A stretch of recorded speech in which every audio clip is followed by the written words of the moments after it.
Este es su programa A Jesús por María. Estamos muy contentos de estar nuevamente aquí en un episodio más del tema que estamos tratando con tanto amor, el silencio de María, con nuestro querido diácono Orlando Barros. ¿Qué tal, diácono? ¿Cómo está? Gracias a Dios, muy bien. Contento igualmente de estar aquí, de poder transmitir este programa, de poder transmitir a través del silencio de María el amor de Dios y llevarle a todos los que nos siguen un mensaje de esperanza, un mensaje de fe, pero sobre todo de amor, de ese amor que Dios nos da sin medida y sin ningún interés. Así que muy contentos porque Bueno, y yo quiero agradecerle personalmente porque cada vez que hacemos un programa, yo salgo más enamorada de aquí, de Jesús y de María.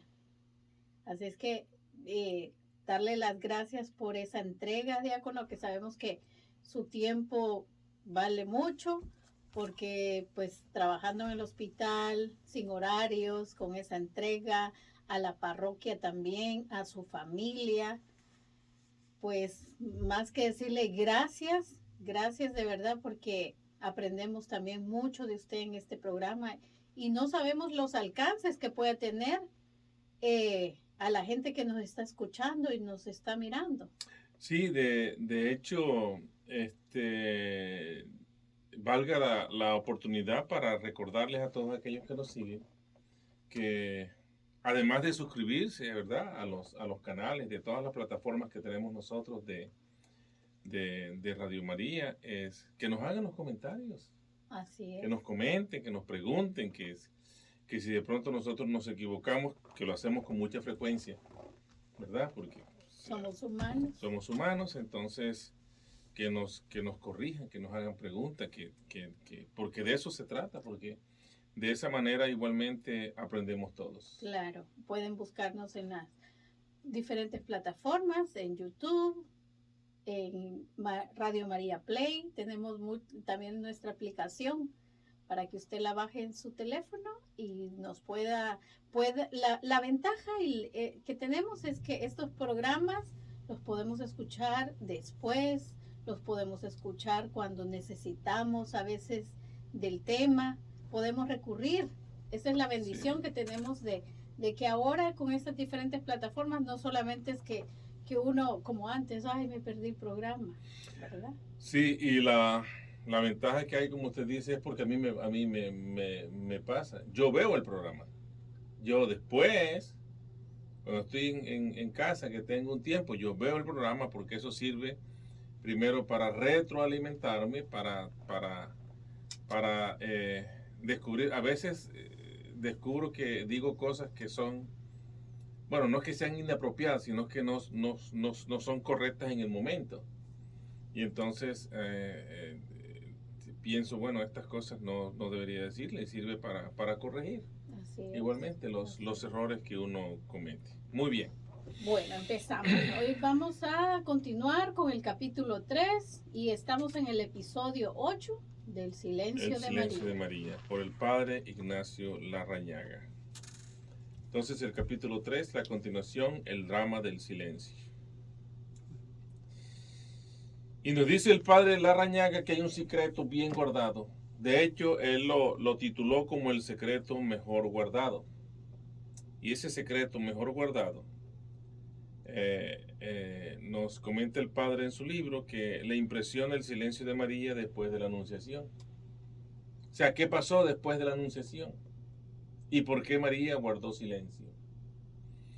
El hecho de ser la madre del Mesías, el solo hecho de ser la madre del Mesías, y además el hecho de serlo de una manera tan prodigiosa, porque fue por obra y gracia del Espíritu Santo, no fue por obra de hombre alguno, de ser humano, sino el mismo Dios bajó, la tercera persona de la Trinidad Santa bajó para que ocurriera ese milagro en ella, en esa forma prodigiosa. Eran para dejar a cualquier persona desequilibrada mentalmente. Pero María no era cualquier persona y no es cualquier persona. Y también recuerdo que hablábamos de la madurez espiritual Sí, de nuestra madre, ¿verdad? sí, Que eso, y porque nadie le dijo, tienes que quedarte ni callada, nadie la preparó. y nadie la preparó, Exactamente. exacto.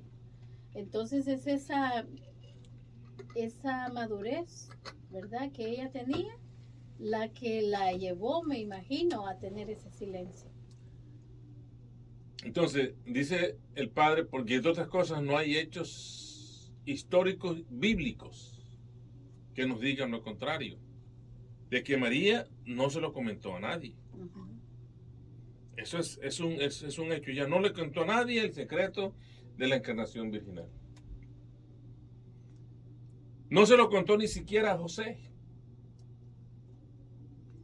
Y además de eso, no se lo contó tampoco a Isabel, que son las personas con quien ella tiene un contacto más cercano, después de la anunciación, después de la encarnación del Verbo en su Ya, vientre virginal. perdón mi ignorancia, pero ¿y los padres de María no figuran en algún momento ahí?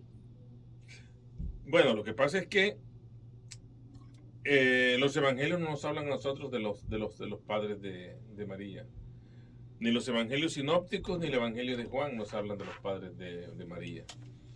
Nosotros conocemos de los padres de María que se llamaban Ana y Joaquín por la historia de la iglesia, la tradición de la iglesia lo ha enseñado así. Y por los evangelios apócrifos que nosotros no se conocen parte de ellos, pero que no fueron, no están dentro de Y a lo mejor los es parte también del silencio de María. parte del silencio de María, exactamente. Nos dice el padre Larrañaga que los nazaretanos nunca supieron cuándo fue concebido Jesús. Que Jesús nació, pero ellos no supieron cuándo fue concebido. Y si lo hubieran sabido, la vida entera sería poco para echársela en cara a María. Y los ecos de esa maledicencia jamás habrían apagado, y sobre todo que el gran perjudicado de todo esto hubiera sido el propio Jesús. Entonces, tomando como base esto, el que María se cayó, que no se lo contó a nadie, nos dice el Padre que cuando Jesús se presenta, hay unos hechos históricos que sí están en los evangelios. Y por ejemplo, nosotros en el Evangelio de Mateo, cuando Jesús se presenta en la sinagoga de Nazaret, que él comienza su peregrinación, ¿cuándo Jesús comienza la peregrinación? Después del bautismo.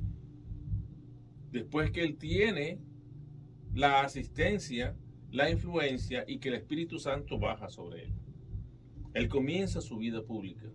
Porque habíamos hablado en programas anteriores que en esos primeros 30 años de Jesús no pasó absolutamente nada. Nada. Y después que Jesús comienza su vida pública, entonces él regresa a Nazaret. Y lo registra el evangelista Mateo. Cuando él se declara como el Mesías esperado, el que había de venir, sus mismos paisanos, los nazaretanos, se irritaron contra él, incluso hasta intentaron tirarlo por un barranco. Y el hecho histórico dice, pero bueno, ¿y quién es este si nosotros lo conocemos? Su papá era carpintero, él mismo es un carpintero. Y María nosotros la conocemos. Era simplemente el hijo del carpintero. Y era conocido él también como carpintero, porque era la profesión que él ejercía. El evangelista Lucas nos dice que incluso hasta lo persiguieron con piedras en las manos. Bueno, que lo sacaron de la ciudad para apedrearlo. Incluso para desbarrancarlo, para tirarlo por un barranco para que se matara.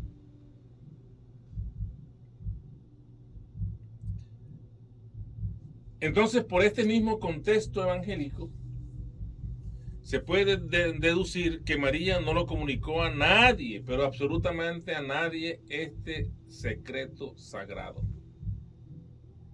Entonces,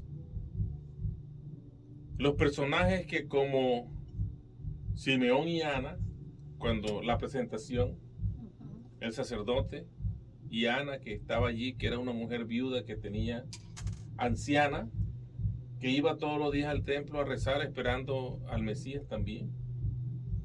Y Simeón, que él, inspirado por el Espíritu Santo, vino al templo, porque ella también estaba anciano. Ellos tuvieron y fueron iluminados por el Espíritu Santo y señalaron proféticamente el destino de Jesús y de María. Si nosotros recordamos lo que dijo Simeón, este niño será grande y será bendición para algunos y maldición para otros. Y a ti una espada te atravesará el alma. Y al final dice, Señor, ya tu siervo puede morir tranquilo porque ha visto el Mesías. Es más, el cántico de Simeón en la liturgia de las horas se reza en las completas. El cántico de Simeón, Señor, ya deja que tu hijo se vaya tranquilo porque ya he visto, mis ojos han visto ya al Salvador.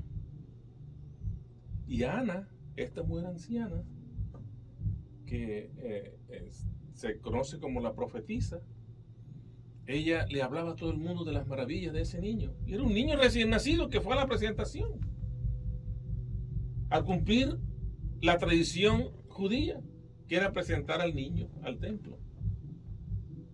Y ella hablaba de las maravillas y todo de este niño. Todo está indicado que el secreto no salió de la boca de María, para nada. La madre se hundió con su propio secreto en el silencio de su corazón y se desligó de la opinión pública. Se despreocupó del que dirán. A ella no le importó. Ella está embarazada. No se lo dijo a nadie. No se lo contó a nadie. Y lo que la gente diga me tiene sin cuidado. ¿Por qué María tomó esta aptitud? Dice el padre Larrañaga que ella se abandonó a la voluntad del Padre, y entonces al abandonarse a la voluntad del Padre viene una consecuencia, y esa consecuencia no es más otra que la paz. Podemos hacer un paréntesis aquí y aplicar eso para nosotros mismos. Cuando estemos en zozobra, cuando estemos en dificultades, en problemas, las mismas vicisitudes de la vida que nos llevan a veces a la desesperanza, a que nuestra fe tambalee, pues entonces nosotros, a imitación de la Santísima Virgen María, también abandonémonos a la voluntad del Padre, que Él haga su voluntad de nosotros, y entonces así a nuestra vida, a nuestra alma, a nuestro corazón, a nuestra propia existencia, sobrevendrá la paz, como sucedió con María. Ahora, también debemos entender que en la intimidad hay una fortaleza. En la intimidad de María, en ella misma hay una fortaleza. Y esto se demuestra porque en las circunstancias en las que se encuentra ella en el mismo episodio de la Anunciación, cualquier mujer se hubiera dejado llevar por el arrebato, por el arrebato emocional, por la alegría, por la novedad. Por la preocupación. Entre otras cosas, por la preocupación. Y ahora,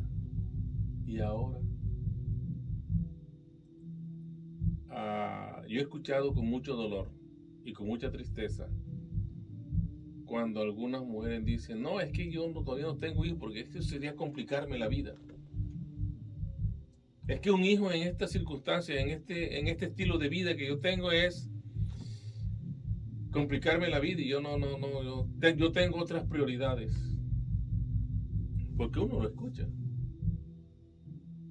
Y para María, siendo una niña, eso no fue una preocupación. Ella solamente fortaleció, se abandonó en el Señor, encontró la paz y lo demás, bueno, que se haga la voluntad del Señor. En el momento en que se le anuncia a María que aquel sueño fantástico, esperado por muchas generaciones, se iba a hacer realidad en ella y que además se iba a consumar de una manera prodigiosa, sin intervención humana, solamente con una intervención excepcional del mismo Dios. María, sabemos porque ya lo habíamos estudiado en programas anteriores, que es una mujer reflexiva. Tomó conciencia del alcance de lo que se le comunicaba. Ella vislumbró todo. Decíamos, creo que en el programa anterior, o en 2 programas anteriores, una frase de San Agustín. San Agustín dice que María concibió primero en su mente y en su corazón a Jesús antes de concebirlo en su vientre. Y esta es la explicación. Ella lo vislumbró todo, ella lo vio todo, ella lo acepta en su corazón y entonces cuando lo concibe, ya ella es consciente de todo lo que puede pasar, de todas las consecuencias adversas que para una niña como ella, bajo las circunstancias en que ella estaba viviendo, iban a ser desfavorables desde todo punto de vista. Pero el abandono de ella a su Señor, a su Creador, a su Dios, le trajo la paz, la fortaleza y la fe que tenía en que el Señor no le iba a fallar. Fue lo que permitió que ella tuviera silencio absoluto. Ahora bien, ¿cuál podría ser, fuera de la gracia, además de la gracia, la explicación psicológica de esta fortaleza interior de María Santísima? Entonces el Padre nos da unas conclusiones, de las cuales yo extraje 3, más o menos, que nos dicen que en primer lugar, María era una mujer contemplativa y todo contemplador posee una gran madurez. Partiendo de ese hecho, ella es una mujer contemplativa. ¿Contemplativa de quién? De su Dios. Y todo contemplador por naturaleza tiene una gran madurez espiritual, lo que hablaba usted al comienzo, y una madurez emocional. Por eso es que nosotros entonces podemos entender que María no se desesperó y ella no perdió la cordura después de la encarnación del Verbo. Y también después de que hablábamos de esos 30 años de silencio que tuvo Jesús, porque eso era otra cosa como para desesperarse, como para decir, ¿y en qué momento? Exacto. ¿Dónde están tus promesas, Señor? Y esto no pasa nada. Y ahí está el muchacho creciendo y ya le salió barba. Y ya está crecidito y ya no está veo crecidito nada y no claro. veo nada. Y el hombre ahí carpinteriando y pasando serruchos y haciendo puertas y mesas y estas cosas. Y, pudo haberle reclamado María a Dios, como nosotros reclamamos a Dios. Es más, a veces hasta lo retamos. ¿Y por qué a mí? ¿Y por qué yo? ¿Por qué? Y además de eso, hacemos juicios a priori. ¿Y por qué no a fulano, que sí se lo merece? Sí. ¿Verdad? Sí. María no dijo nada. Un contemplador es exactamente un alma admirada, emocionada y agradecida. Primero. Segundo, María, por ser una auténtica contempladora, entonces tuvo esa fortaleza interior. Basta incluso nosotros analizar la proclamación del Magnificat. Toda María es un arpa vibrante dirigida al Señor. Todo eso lo dirige ella al Señor, porque como comienza la proclamación del Magnificat. Si ella proclama mi alma la grandeza del Señor. Se alegra mi espíritu en Dios, mi Salvador. Porque ha mirado, ¿qué miró ella? ¿Qué miró el Señor? La humildad, la humillación, la pequeñez de su esclavo. Y esa humildad que ella proclama es tan genuina, no como a veces que habemos muchos que miren qué humilde soy, ¿verdad? Y eso ya no es humildad. Exacto, es lo contrario, es soberbia. Exacto. Y es orgullo, ¿verdad? Correcto, es lo contrario, correcto. es lo contrario, claro que sí. Miren, la tercera. A una mujer asombrada como María no le importan ni le mueven sus cosas, sino las de Dios. Que es una gran diferencia. A veces nosotros nos preocupamos y nos emocionamos. Nos preocupamos por las cosas que vamos a hacer y cuando las logramos nos emocionamos por mis logros, por mis triunfos, por lo que yo pude hacer. Pero a María eso no le importaba. Sus cosas, ella las ponía siempre en un segundo plano, porque para lo importante para ella eran las cosas de su Señor, las cosas de Dios. Y es precisamente lo que nosotros los cristianos deberíamos hacer, poner a Dios siempre por encima de todo, de todas las cosas. De hecho, ¿cuál es el primer mandamiento de la ley de Dios? Amar a Dios con toda tu alma, con todo tu corazón, con todo tu ser. Ese es el primer mandamiento, pero nosotros desafortunadamente lo hemos olvidado. Y entonces ponemos a Dios siempre, invertimos el orden y lo ponemos en un segundo plano. Correcto. Y nosotros somos el centro y nuestras prioridades las ponemos por encima de las prioridades y la voluntad del Señor. E incluso esos logros que usted habla de que a veces decimos este logro no son nuestros, es porque el Señor lo ha permitido, es el logro del Señor, porque por nuestros propios méritos no hacemos nada. No, si nosotros somos unos inútiles, capaces de nada. Y por la gracia de Dios, porque es su voluntad, estamos aquí. Exactamente. Estamos hablando aquí de esto, que el Señor por algo nos ha puesto aquí. Así es que es voluntad de Dios. Es voluntad de Dios, porque entre otras cosas nosotros no somos sino siervos inútiles, que hacemos lo que nos toca. ¿Y que nos toca hacer? Lo que Dios quiere que hagamos. No hacemos nada extraordinario, nada extraordinario. El día que nosotros pensemos que somos muy importantes porque tenemos muchas habilidades, muchas cualidades, porque estamos equivocados. Nosotros únicamente somos siervos inútiles que Dios nos utiliza como unos instrumentos para que su obra pueda llegar a los demás. Porque incluso si nosotros no estamos, viene otro con muchas más capacidades que nosotros y lo hace mejor, que pueda hablar mejor, que pueda expresarse mejor. Correcto. Y nosotros somos muy limitados en todo. Incluso hasta nuestro léxico es limitado. Y cuando van pasando los años es peor porque como casi no lo utilizamos. Entonces se nos va olvidando. Sí. Bueno.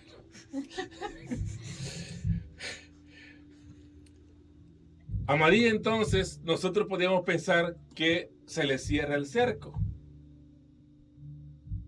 Se cierra el cerco porque para llegar al conocimiento de la persona y la vida de la madre es necesario situarnos en un ambiente cultural y religioso en el que María vivió, tener presentes las costumbres de la Palestina de esos tiempos, lo que abarca desde Judea, Samaria y Galilea. Y algunas costumbres, por citar algunas, de la Palestina de la época. Que una niña se consideraba niña hasta los 12 años. A los 12 años y un día ya era una mujer. Comenzando por allí. A los 12 años y un día ya era mayor de edad. Wow. Lo que se conoce como Hedulab. Hedulab. Que ya estaba apta para el matrimonio. 12 años una niña, 12 años un día, mamita, y usted se puede casar. Oh, wow. Así. Y usted está No apta me para el imagino a mi matrimonio. hija que tiene 13, Imagínese usted, decirle ya estás lista para casarse. casarte.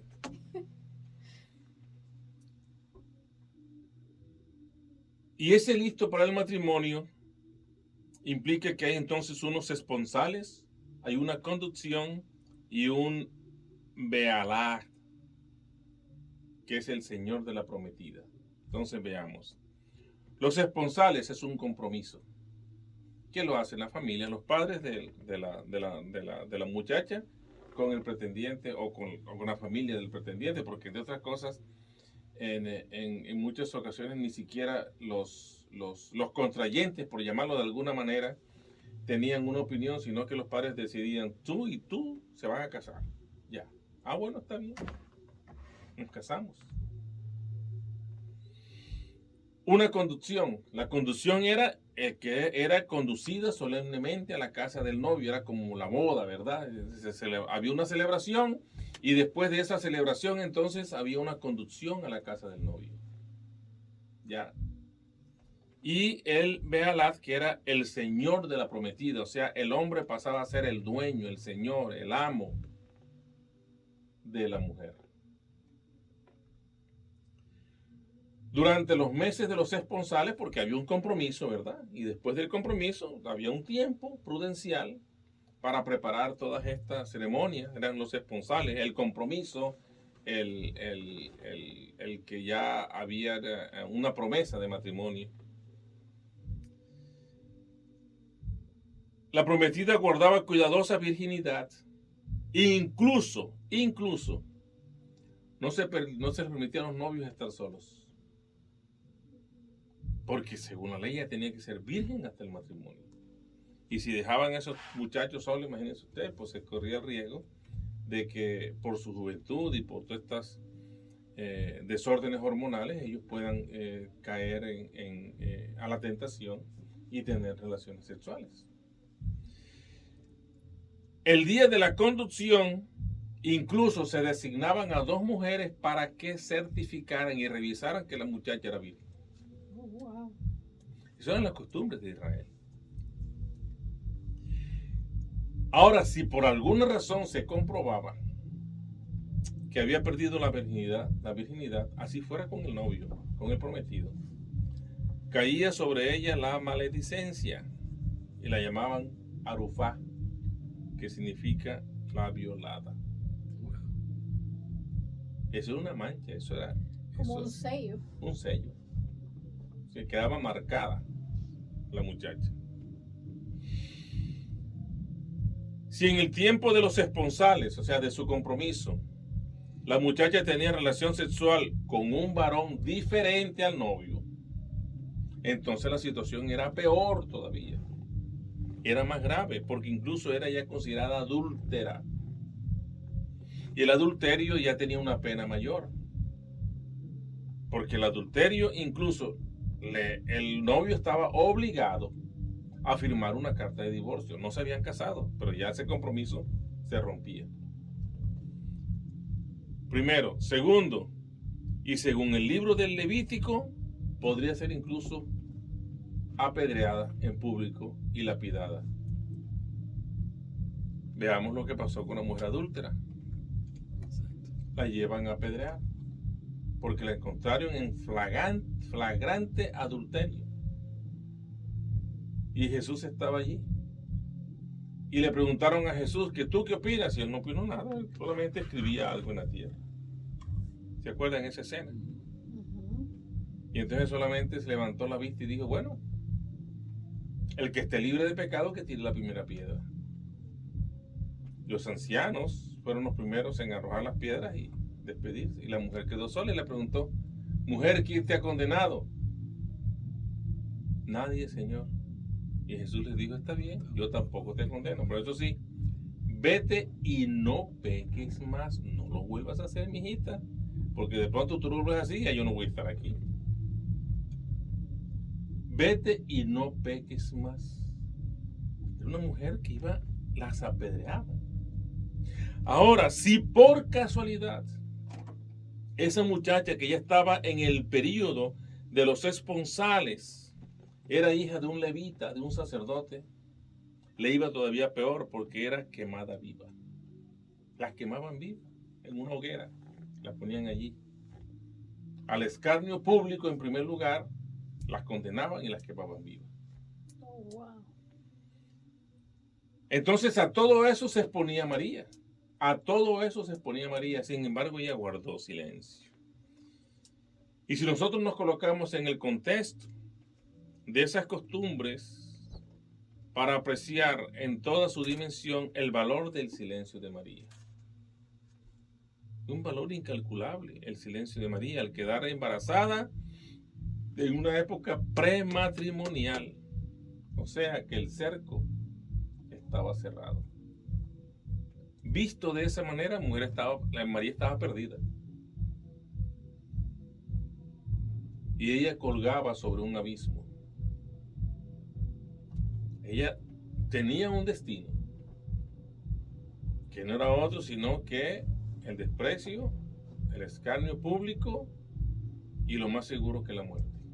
Y lo sorprendente de todo es, como usted muy bien dice, a lo que ella se exponía, ¿verdad? De ser castigada, pero la tranquilidad que ella tuvo, esa paz que hablamos, de esa voluntad, era tan grande su fe en Dios para no haberse preocupado por estas situaciones. Fue precisamente en ese tiempo de desposada, de los esponsales, en su compromiso, cuando a María se le anunció que iba a ser la madre del Salvador. Precisamente. ¿Qué podía pensar una niña? Imagínate tú. Con lo que me vas a salir tú ahora a mí. Ahora que yo tengo ya mi vida definida, que yo tengo un compromiso, ahora tú me vas a salir con esto, ahora que yo voy a ser la madre del Señor. Podríamos pensar nosotros, ¿verdad? Pero la realidad no fue así, María. Nosotros sabemos, porque ya lo hemos dicho aquí muchas veces, que ella se abandonó a la voluntad del Señor y, Señor, yo soy tu esclava y haz conmigo lo que tú quieras. Siendo solamente una prometida, se realizaba la concepción en un periodo que, según la opinión de los verdaderos israelitas, la excluye toda relación matrimonial. Ya, el hecho de estar embarazada, así hubiera sido de José, dice, no, ya, usted no se puede casar porque por las leyes ya usted no es una mujer apta para el matrimonio, porque usted es una violada, ¿verdad? Una alufá. Además, habrían de rumorar que María había dado un paso deshonroso, incluso adúltero. Podría haber quien pensara, y ven acá, y si será que José es el papá de ese muchacho. Porque, estaba dentro de las posibilidades. Además, estaba propensa a ser lapidada en la plaza pública, según la ley y las costumbres. Y la gente, me imagino yo, no habrá hecho cuentas, de decir, se casó en este tiempo y el niño nació en este tiempo. Sí, es probable. Para... Lo que sí es que humanamente, María estaba perdida. O sea, ella no tenía escapatoria. Entonces, ¿qué hacer? Viene la pregunta, ¿qué hacer? Posibilidades. Bueno, vamos a explicar lo que sucedió a los familiares y a los amigos más íntimos, ¿verdad? Para que estos incluso comiencen a regar en público como en secreto, para que se extienda la cosa y se sepa lo que pasó. Pero resulta que eso nadie se le iba a creer a María. ¿Quién le iba a creer? que ella, una niña de una provincia, de un pueblo pequeñito, de una familia de gente muy Humilde. sí, de lo común, de lo más común y corriente, más común que corriente. Eso no se lo iba a creer nadie. La explicación, además, resultaría tan absurdas que todos iban a burlar de María y la iban a ridiculizar. Además, el rumor, como era un mal, eso se iba a extender. Y no solamente los más cercanos lo iban a saber, que eso se iba a regar. Y ya iba a ser un secreto a voces. Y lo peor, los ecos de esa maledicencia iban a recaer ¿en quién? En el niño. Que por ende también iba a ser apartado, relegado. Entonces, ¿qué hacer? Es la pregunta que todos nos podemos hacer, nosotros. O que podemos formularnos la pregunta, ¿qué hacer? Entonces también hay unas posibilidades o unas posibles respuestas.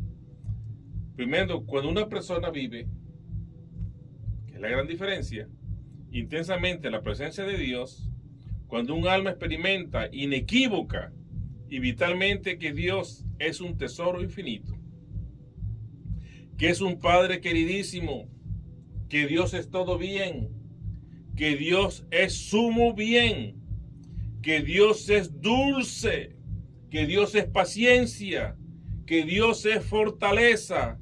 Entonces el ser humano, nosotros, podemos experimentar tal vitalidad y tal plenitud, tal alegría y tal júbilo, que en ese momento todo en la tierra, fuera de Dios, parece insignificante. Entonces, por eso podemos nosotros deducir la tranquilidad, la paz y el silencio de María. Porque ella estaba llena de Dios. Entonces aquí nosotros podemos recordar que ella era la llena de gracia. Y esa llena de gracia le daba la plenitud del amor de Dios en su vida. Esa llena de gracia tenía la certeza y la experiencia de Dios en su vida. ¿Qué hacer? Nada. Silencio, confianza y entrega al Señor. Y después de saborear ese amor de Dios, se siente que su gran compasión nada vale, nada importa, todo es secundario. El prestigio. ¿Prestigio para qué? Si el prestigio es de los hombres, no es de Dios. El prestigio, dice el Padre, humo y ceniza. Eso es el prestigio de los humanos. Entonces, María debió experimentar con gran intensidad y una intensidad insuperable que el Señor es dulzura y ternura. Dios es dulzura y ternura. Es misericordia y es amor a la vez. Que el Padre es como una esmeralda brillantísima, la más hermosa que puede haber. Ella pudo experimentar plenitud, algo que las palabras jamás expresarán, que la mente jamás concebirá y el corazón nunca soñará. Que todo lo demás en su comparación ni valía ni importaba nada. Entonces la madre quedó en silencio y ese silencio la hacía sentir inmensamente libre, libre de toda culpa y libre de toda preocupación. Ahora veamos qué pasó con José. Veamos la figura de José, la contraparte. Porque hemos visto y tratamos de analizar, de acuerdo a la visión del padre Larrañaga, a María. Ahora veamos la contraparte. ¿Nosotros qué sabemos de José? Nosotros sabemos de José que era un hombre justo. Era un hombre justo, ¿verdad? Nos dicen los evangelios. Era un hombre justo. Comprendemos entonces y admiramos que María guardaba silenciosamente su secreto. Pero ¿por qué no se lo contó a José? ¿Por qué no se lo contó a José? Porque a partir de los esponsales, a partir del compromiso, ya José era su señor. Ella le pertenecía a José. En conceptos jurídicos, María pertenecía, era propiedad de José, según la ley. Entonces, ¿por qué María no se lo dijo? Es una pregunta que es fácil deducir. Se abandonó a Dios completamente. Ya nosotros sabemos que María se abandonó a Dios, entonces. Y confiar, y ojalá que aprendiéramos de eso, de abandonarnos a Dios, pero a veces estamos orando, estamos pidiéndole a Dios y estamos dudando y estamos creyendo que no va a pasar. Exactamente. Y si nosotros no nos abandonamos, si nosotros no somos capaces de abandonarnos al Señor, a imitación de la Santísima Virgen María, muy difícilmente vamos a tener una experiencia de Dios en nuestras vidas. No lo vamos a tener.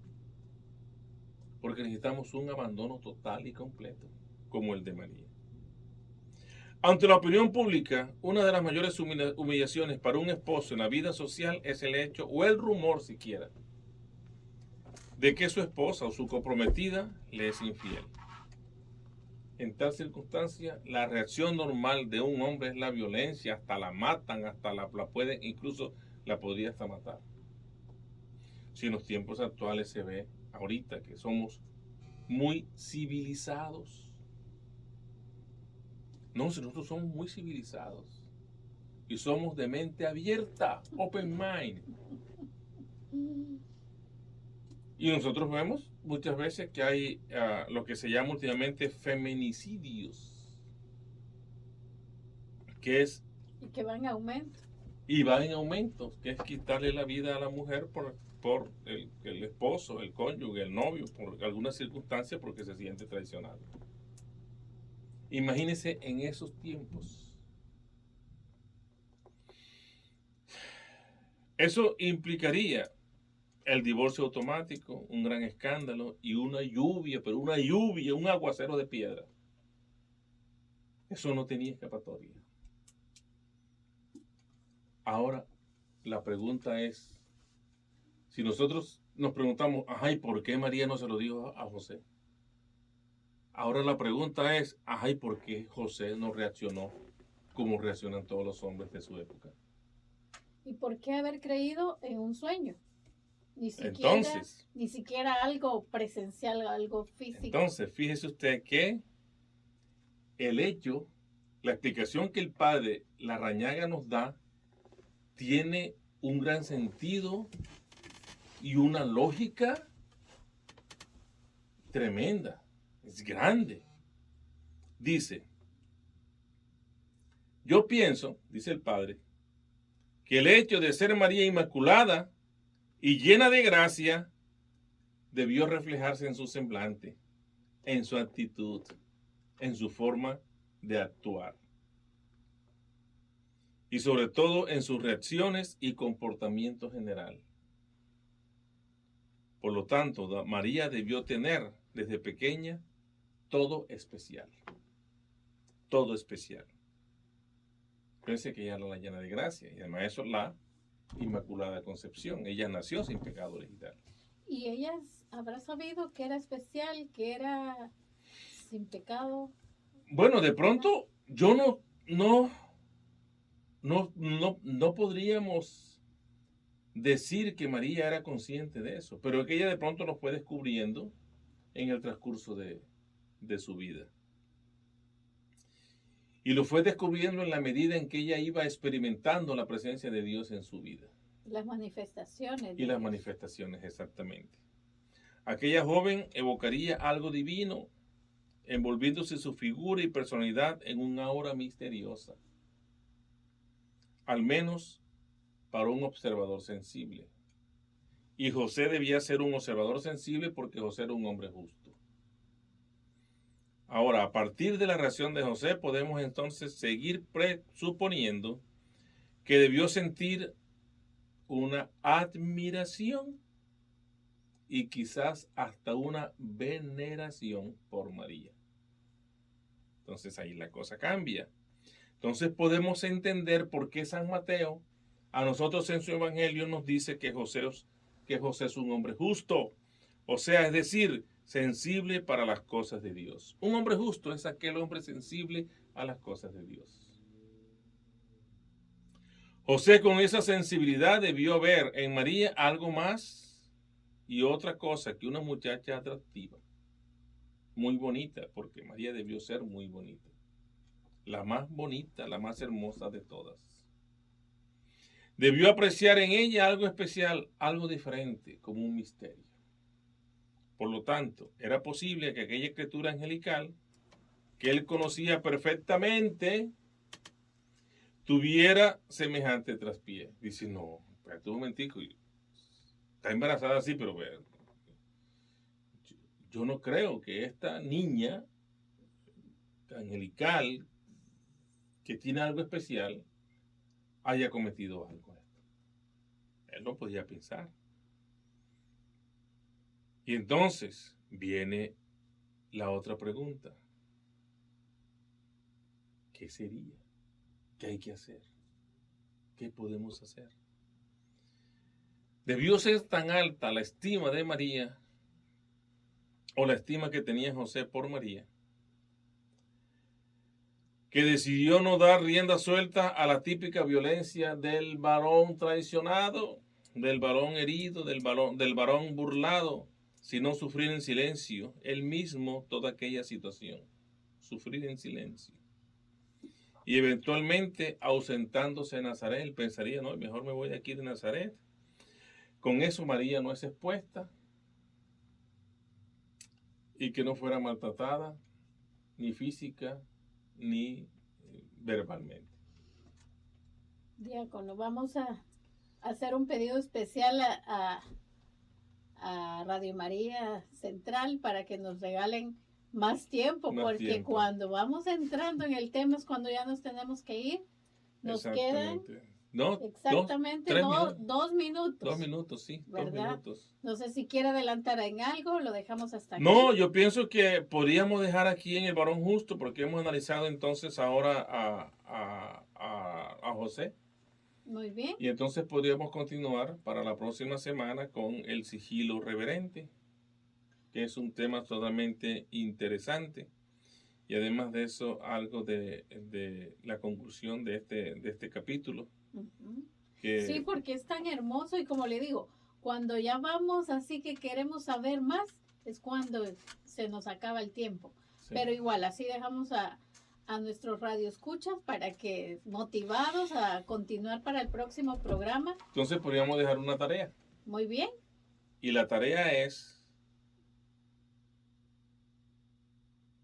pensar, o nosotros también hacernos la pregunta. Bueno, se nos formulan 2 preguntas. ¿Qué hacer? La primera pregunta es, ¿por qué María no se lo contó a José? Y la segunda pregunta es, ¿por qué José no reaccionó como debería reaccionar? Muy bien. Que nos leamos el Evangelio de San Mateo.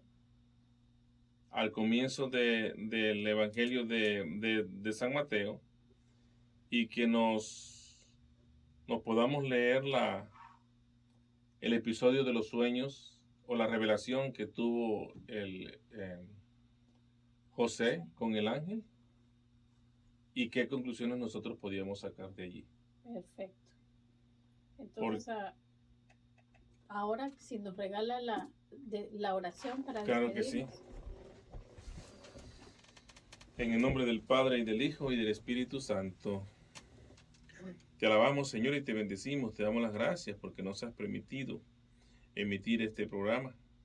Te pedimos, Señor, que sea de ayuda para los que nos siguen, pero sobre todo, que es ayuda para nosotros, que nos obligue igualmente a conocer más de María, a conocer más de su esposo San José a conocer más de la Santísima Trinidad, pero sobre todo a que nosotros aprendamos a guardar silencio como el de María, pero no un silencio que nos cueste a nosotros dificultades, sino que sea un silencio porque estamos en paz, porque confiamos en Dios y porque como verdaderos cristianos debemos hablar con nuestra actitud, con nuestra forma de proceder, que nuestras palabras no sean las que hablen de nuestra condición de cristianos, sino nuestro propio testimonio de vida.